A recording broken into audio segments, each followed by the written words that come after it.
Have you ever walked away from a conversation feeling profoundly drained, as if your very energy has been siphoned off? It's a strange, unsettling feeling, isn't it? A quiet exhaustion that has little to do with physical fatigue and everything to do with the person you just spoke to. You might have encountered what many now call an energy vampire, an individual who, whether consciously or not, seems to feed on your peace of mind, leaving you depleted and off balance. Perhaps you've had the strange feeling that someone was smiling to your face while quietly working against you behind your back. They appear charming, even generous. But behind their carefully rehearsed kindness is a silent, chilling calculation. They don't want connection, they want access. Access to your thoughts, your energy, your trust, and eventually, your very sense of self. They aren't just being difficult or unpleasant. They are, in a very real sense, studying you. They observe your patterns, listen to your dreams, and take note of your insecurities, not because they admire you, but because they are gathering data. They are searching for your emotional buttons, the triggers they can press to influence your decisions and manage your reactions for their own benefit. The Stoics understood this dynamic long before modern psychology gave it a name. The Roman Emperor Marcus Aurelius, one of the great Stoic thinkers, wrote in his private meditations, "The closer someone pretends to be, the more cautious you should become." Evil, as the Stoics saw it, isn't always a monstrous, violent force. Sometimes, it's subtle. It flatters. It observes. And it waits for the opportune moment to strike, not with a sword, but with a well-placed word, a seed of doubt, or a carefully crafted piece of guilt. But this understanding does not leave you powerless. Quite the opposite. It is the first step toward building an unbreachable defense. This isn't just another video about spotting toxic people. This is a science-backed, Stoic guide to making yourself unreadable, unpredictable, and ultimately, unshakable. We will not be exploring flimsy tricks or short-term tactics. Instead, we will walk a proven path, fortified by modern psychological research and the timeless wisdom of Stoicism, to build a fortress within. We're not just exposing the tactics of manipulators, we are systematically dismantling them by developing a level of inner strength that renders their games obsolete. So, if you've ever felt drained after certain conversations, unsure of someone's true intentions, or manipulated into choices that didn't feel like your own, then you have found the right place. This is where the quiet work of building resilience begins. Let's start this journey, not with anger or fear, but with calm, deliberate clarity. To truly outsmart those who operate in the shadows of human connection, we must first understand the terrain on which they hunt. That terrain is not in the outside world of actions and events, it is the quiet, often unguarded landscape of your inner world. A manipulator is, at their core, an emotional cartographer. They are not interested in who you are as a whole person. They are interested in creating a map, a detailed blueprint of your emotional architecture. They seek to identify your hopes, your dreams, your old wounds, and most importantly, your deepest fears. They are not looking for a friend, they are looking for a lever. And here lies a painful truth that many of us learn through bitter experience. The most damaging emotional cartographers are often those we have already granted full access to our inner world. They are not strangers. They are the colleagues we trust, the friends we confide in, and sometimes, most painfully, members of our own family. The sting of manipulation transforms into the profound agony of betrayal when the hand that holds the knife is one you used to hold for comfort. This is more than just being hurt, it's a violation that shakes the very foundation of our ability to trust, leaving us to question not only the other person, but our own judgment. Why did I not see it? How could I have been so blind? The answer to that question is not a failure of character, but a function of biology. Psychologists have identified a powerful and deeply unsettling phenomenon known as betrayal blindness. It is a subconscious survival mechanism that activates when we are betrayed by someone we depend on for our security, whether that security is emotional, financial, or physical. To preserve the essential relationship, a parent, a spouse, a mentor, your brain may literally block or rationalize away the awareness of the betrayal. It's a form of self-preservation, a desperate attempt by your mind to maintain stability in a world that has suddenly become unstable. You don't see the red flags because, on a primal level, your brain has calculated that seeing them is more dangerous than ignoring them. But this protective blindness comes at a tremendous cost. Neuroscientists have shown that this experience rewires the brain. The amygdala, your brain's internal alarm system, can become hyperactive. It's like a smoke detector that, having been triggered by a real fire, now goes off at the slightest hint of steam. You become perpetually on edge, living in a state of low-grade anxiety. Meanwhile, your body is flooded with cortisol, the stress hormone. This isn't just a fleeting feeling of stress, it's a chronic biological state that can lead to tangible health problems, exhaustion, a weakened immune system, high blood pressure, and a persistent mental fog. Your sense of betrayal isn't just in your head, it's written into your very cells. Consider the story of Michael, a man who prided himself on his openness and his ability to connect with others. At his new job, he quickly formed what he thought was a bond with a senior colleague named Darren. Darren was a masterful listener, always asking thoughtful questions about Michael's life, his past, his ambitions, his insecurities. Flattered by the attention, Michael shared freely. He spoke of his strained relationship with his brother, his quiet fear that he wasn't truly qualified for his new role, and his secret hope for recognition. He was handing over the blueprint to his inner world, believing he was building a bridge of friendship. But Darren was not a friend, he was a cartographer. He never shared anything of substance about himself. His role was to listen, to collect, to map. Then, months later, during a critical performance review, Michael was blindsided. His manager raised concerns, using phrases that were eerily familiar. Concerns about his lack of confidence, his unresolved family distractions, and whether he truly belonged on the team. These were Michael's own words, his own fears, now weaponized and presented as objective feedback. Darren had never needed to attack Michael directly. He simply took the map Michael had so willingly provided, walked over to the levers of power, and handed it to them. Michael's experience is a clinical example of how vulnerability, offered without discernment, becomes a liability. The Stoic philosopher Epictetus advised, "We have 2 ears and 1 mouth so that we can listen twice as much as we speak." This is not an encouragement to become cold or withdrawn. It is a call for disciplined self-possession. It is the wisdom of understanding that your inner world, your stories, your struggles, your fears, is sacred ground. Access to that ground must be earned, not freely given. It is earned through consistent, demonstrated action, through reciprocity, and through unwavering respect. Before you share a deep insecurity, ask yourself, has this person earned the right to hear this? Will they hold it with compassion, or will they file it away for later calculation? This is not paranoia, it is prudence. It is recognizing that in the wrong hands, your fears are not just feelings, they are tools of control. When you learn to guard this inner world, not with high walls of stone, but with the quiet wisdom of discernment, you begin to reclaim your power. You are no longer an open book for anyone to read and exploit.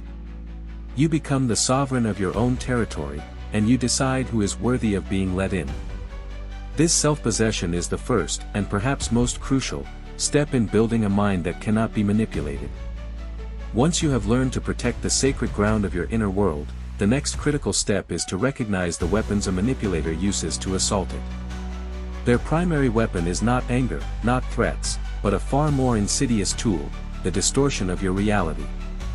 They win not by overpowering you, but by making you question your own perceptions, your own memory, your own sanity. If they can control your sense of what is real, they can control your actions. You become a puppet, and your own confusion pulls the strings. The Stoics warned us against this relentlessly. Epictetus taught that our freedom lies in our judgment, our ability to see things as they are, not as our emotions or others would have us believe.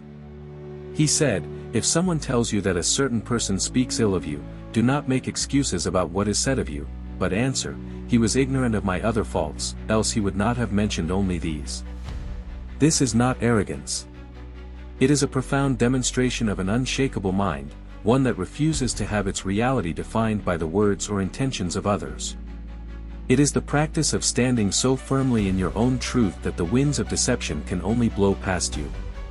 To give this insidious strategy a name, modern psychologists have identified a particularly destructive pattern of behavior they call DARVO.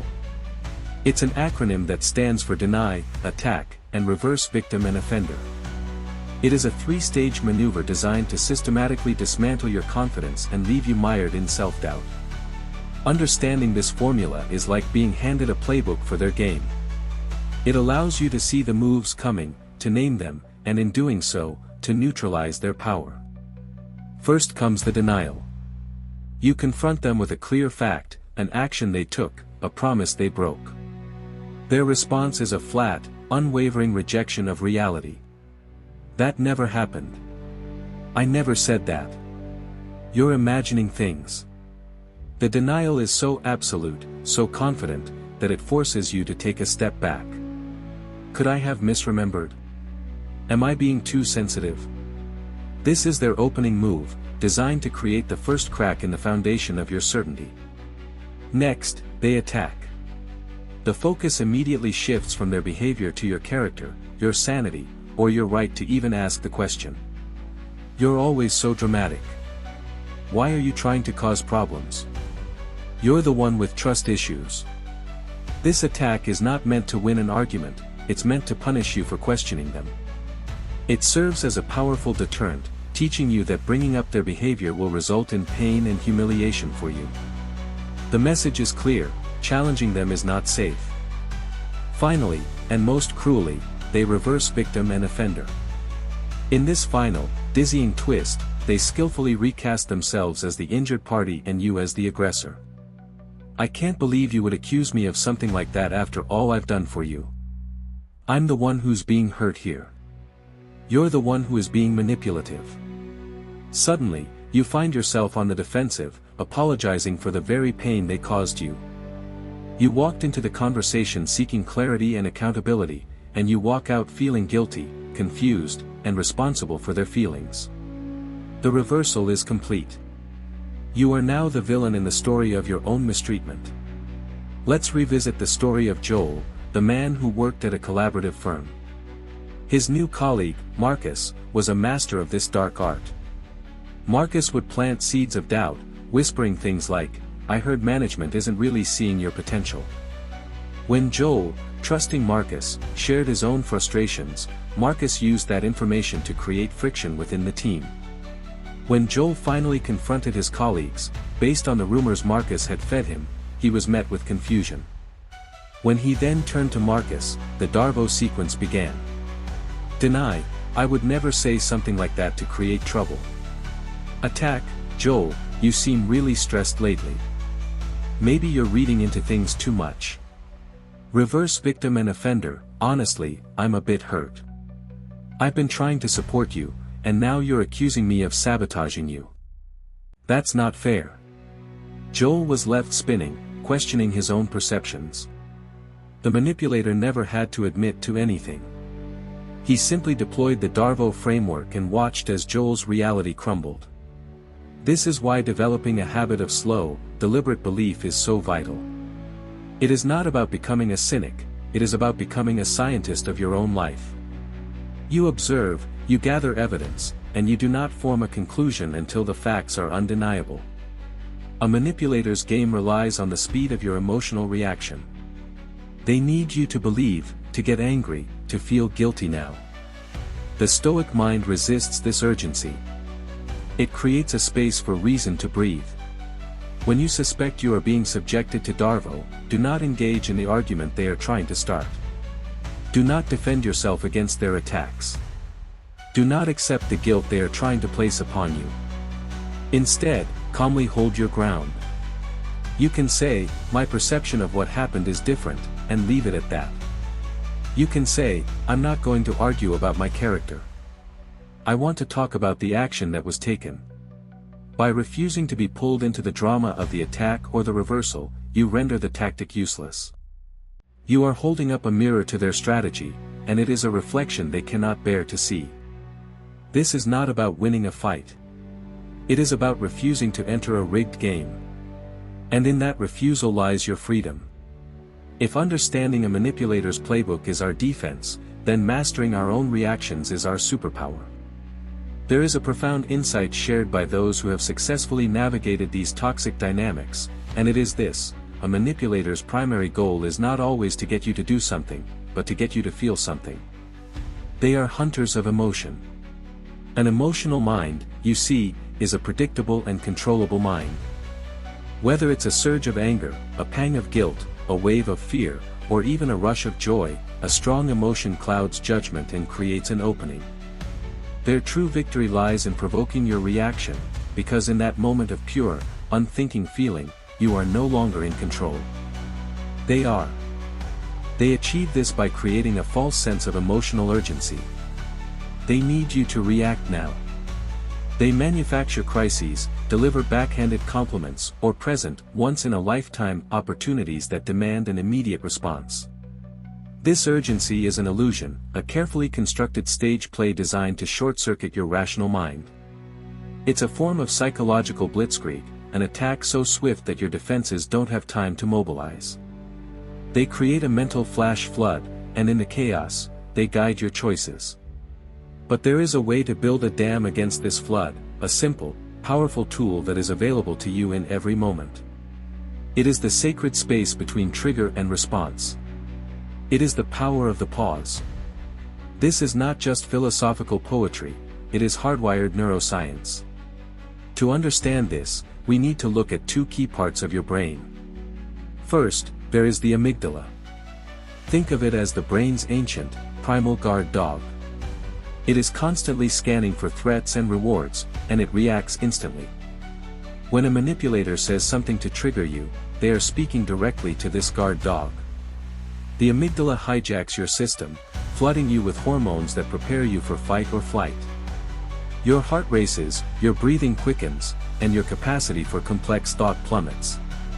But then there is the prefrontal cortex. This is the evolved, sophisticated part of your brain, right behind your forehead. Think of it as the wise leader or the CEO of your mind. It is responsible for reason, long-term planning, and emotional regulation. When the amygdala guard dog is barking, the wise leader is effectively offline. You are all reaction and no reason. The magic of the pause lies in its ability to reverse this process. When you deliberately stop, when you take one deep breath, when you say the words, "Let me think about that," you are performing a biological intervention. That simple act sends a signal through your nervous system. It calms the amygdala and, crucially, redirects blood flow and oxygen back to your prefrontal cortex. You are literally bringing your wise leader back online. The pause is the circuit breaker that stops the emotional hijack, giving you back the power to choose your response instead of simply executing a pre-programmed reaction. And this principle doesn't just apply to negative emotions. In fact, manipulators often find their easiest entry point not through your fear, but through your joy. Consider the story of Elias, a man who finally landed his dream job. He was ecstatic, walking on air, his world saturated with the warm glow of success and validation. In this state of euphoria, his guard was down. His wise leader, the prefrontal cortex, was on vacation, content to let the good feelings wash over him. It was in this exact moment that an old acquaintance appeared, showering him with praise and admiration. "You've made it," he said, "and listen, because it's you, I'm going to let you in on an investment opportunity. I wasn't going to tell anyone, but you're in the perfect position now." The flattery, combined with the feeling of exclusivity, was intoxicating for Elias. Still high on his professional victory, he saw this as another sign that the universe was on his side. He agreed without the deep scrutiny he would normally apply. He didn't pause. He didn't allow his wise leader to come back online and ask the hard questions. He acted purely on the emotion of his triumph. Months later, the investment was revealed to be a scam. The acquaintance vanished, and Elias was left with a loss that was more than financial. It was a brutal lesson that a manipulator can use your happiness just as effectively as your fear. Your joy becomes the unlocked door through which they silently walk. The lesson here is universal. The pause is your sanctuary in all emotional seasons. When someone tries to provoke you to anger, you pause. When someone tries to corner you with guilt, you pause. When someone tries to rush you with a flattering offer in a moment of triumph, you pause. You create a space where your reason can function. The Stoics practiced this through premeditated silence. They understood that an immediate reaction often serves the ego, while a considered response serves wisdom. You can adopt a simple rule, like the 48-hour rule for any significant decision that comes to you on a wave of strong emotion. If the opportunity is still a good idea after 2 days of sober thought, it will be there. If not, it was likely a trap disguised as a gift.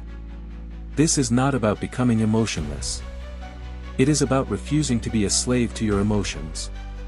It is about training your prefrontal cortex muscle, strengthening your ability to remain the calm center in the storm of your own feelings.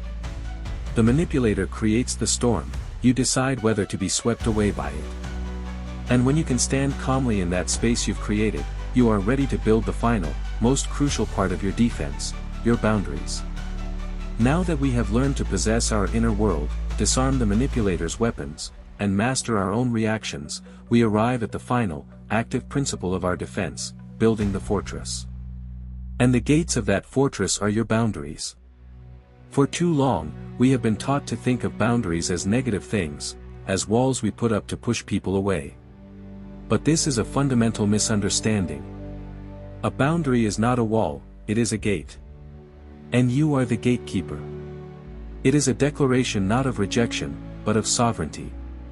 It is the calm, clear statement of where your property begins and ends, and it is you who decides with wisdom and discernment who is granted entry.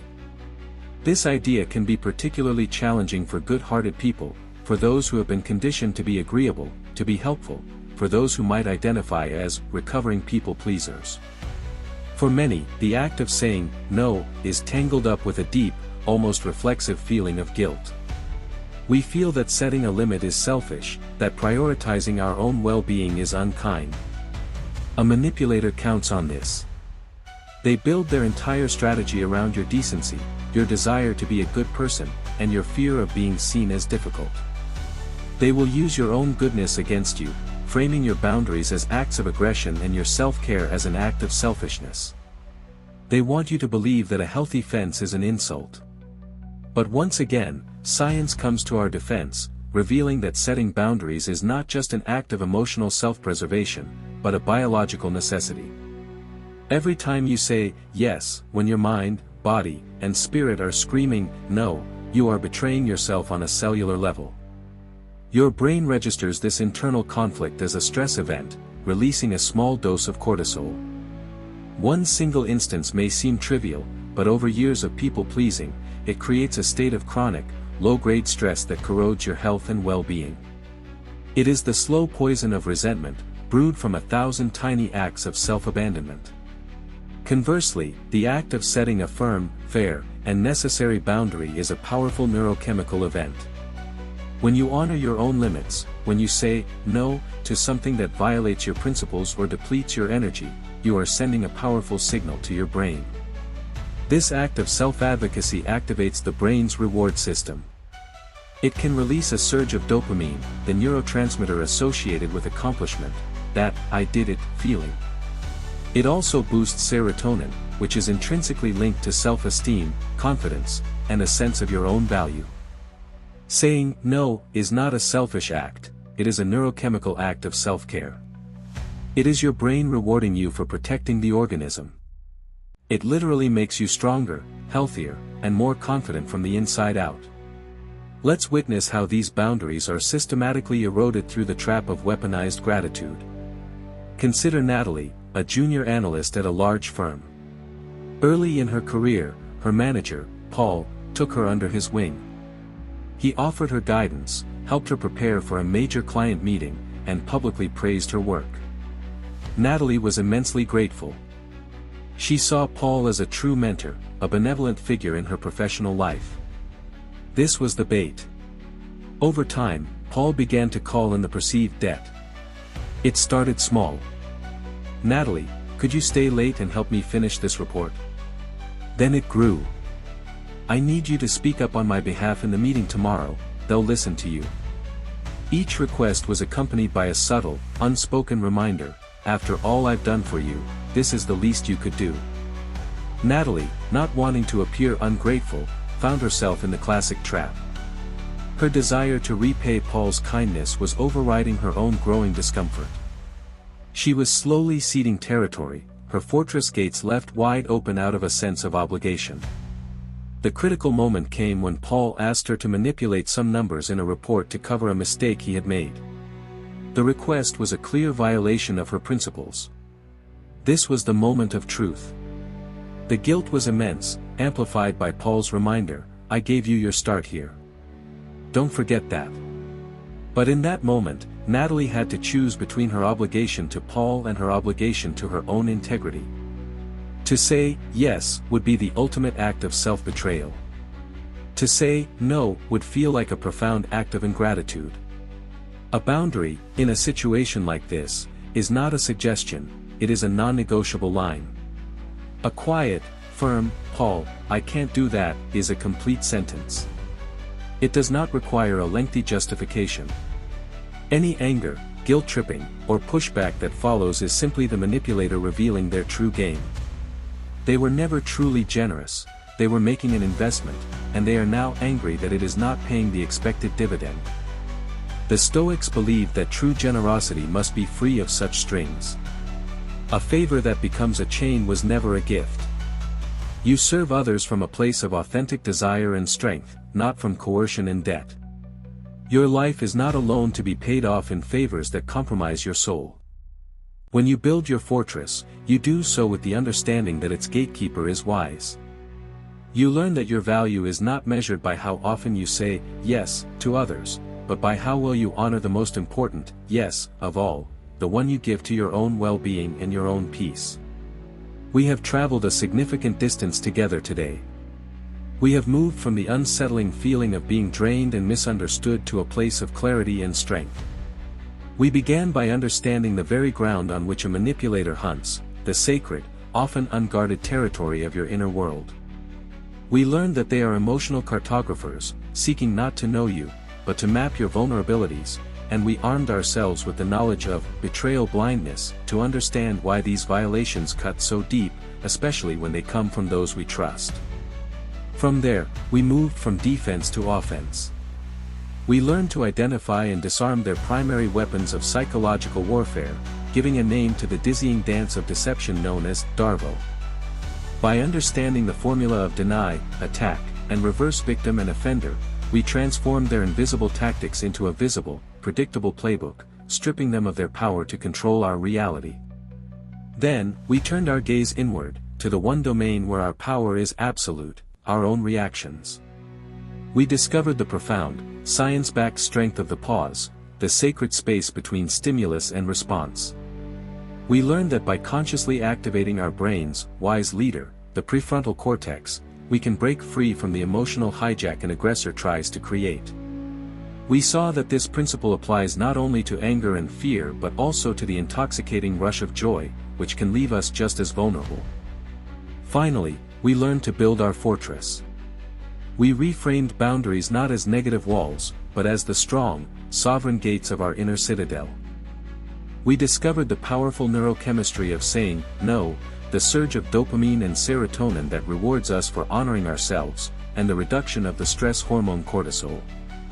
We learned that setting a limit is not an act of selfishness, but a biological and spiritual necessity, an act of profound self-respect. These four pillars, understanding the terrain, disarming the weapons, mastering your reactions, and building your fortress, are not just separate tactics. They are a unified system. They are a new way of being. They work together to create a mind and a spirit that are resilient, self-possessed, and clear. And this leads us to the ultimate truth of this entire journey. The ultimate way to outsmart a manipulator isn't to play their game better.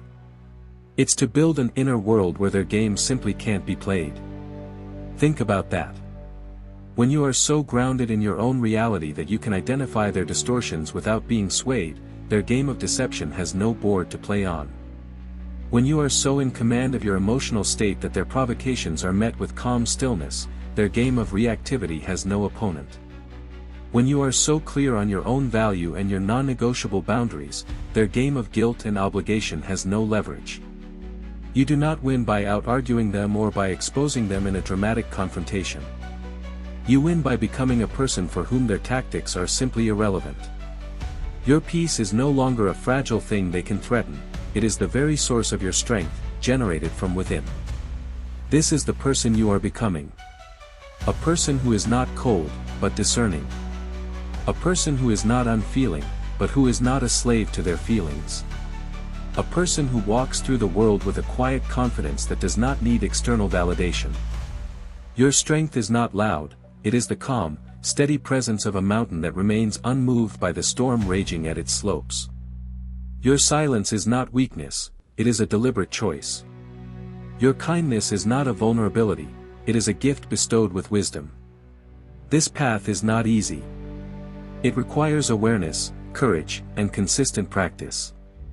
But it is the path to true freedom and unshakable peace. If you are on this path of building that unshakable inner strength, I invite you to subscribe and join a community of like-minded thinkers who are committed to this work. And to make a personal commitment to yourself today, signal that choice in the comments below with a simple, powerful word, unshakable. Let it be your declaration, your vow to yourself, that you will no longer be a pawn in anyone's game, but the sovereign of your own mind. Stay strong, and stay clear.